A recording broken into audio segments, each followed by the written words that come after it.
Hello guys, welcome back to my channel. Aku Arif. Jadi di video kali ini aku akan membahas tentang insiden yang terjadi di Korea Selatan, tepatnya di Seoul, Itaewon.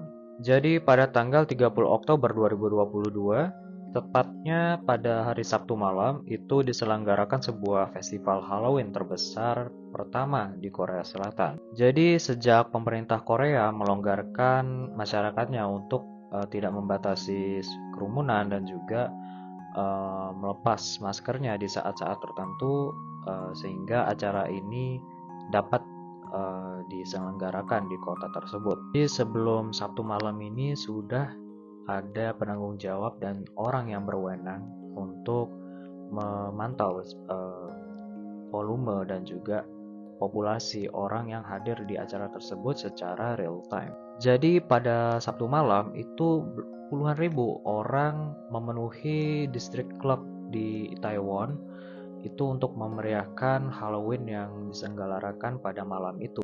Jadi menurut salah satu saksi yang bernama Sang Sehyun ini mengatakan bahwa ia melihat orang-orang tuh pergi ke sisi yang sebelah kiri dan juga sisi sebelah kanan dengan arah yang berlawanan. Dan di tengah-tengahnya itu sudah macet, tidak bisa bergerak lagi. Jadi mereka terhimpit dan bingung cara cari jalan keluarnya itu bagaimana, sehingga hal yang buruk pun terjadi.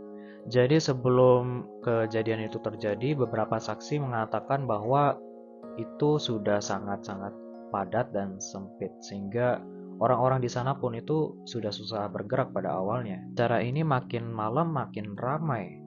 Jadi menurut salah satu seorang saksi ini yang bernama Sung, ia mengatakan bahwa ia menghindari malam hari karena ia tahu bahwa makin malam itu makin ramai dan kondisi di sana tuh sudah tidak kondusif lagi.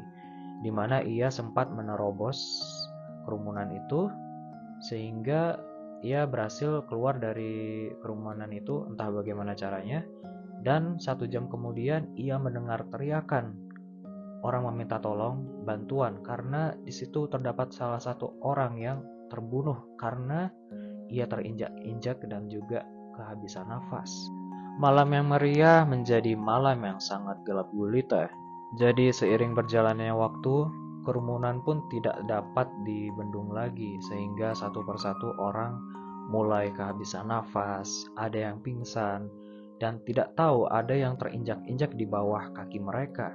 Kejadian buruk ini sudah memakan korban jiwa hingga 151 korban, dan korban yang terluka berjumlah 82 orang. Tidak hanya warga lokal Korea saja yang menjadi korban di insiden tersebut, melainkan warga asing pun juga ikut menjadi korban dengan berjumlah 19 orang, yang dimana itu ada orang Uzbekistan, China, Norwegia, dan juga Iran. Lebih dari 1.700 pasukan tanggap darurat dikerahkan pada Sabtu malam tersebut, termasuk 517 pemadam kebakaran, polisi, dan sekitar 70 pegawai pemerintah.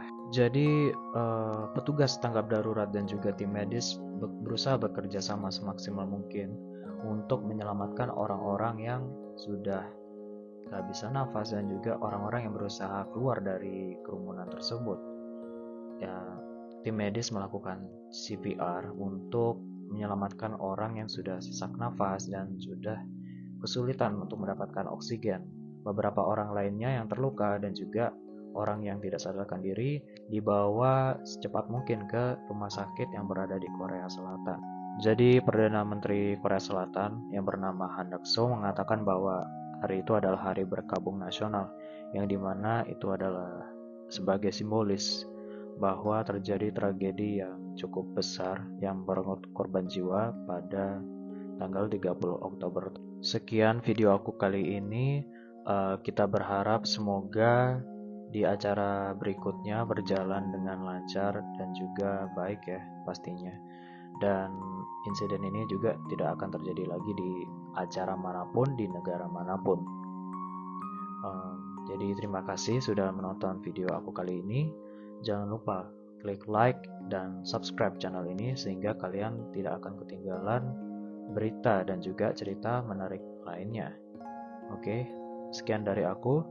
Terima kasih dan sampai jumpa.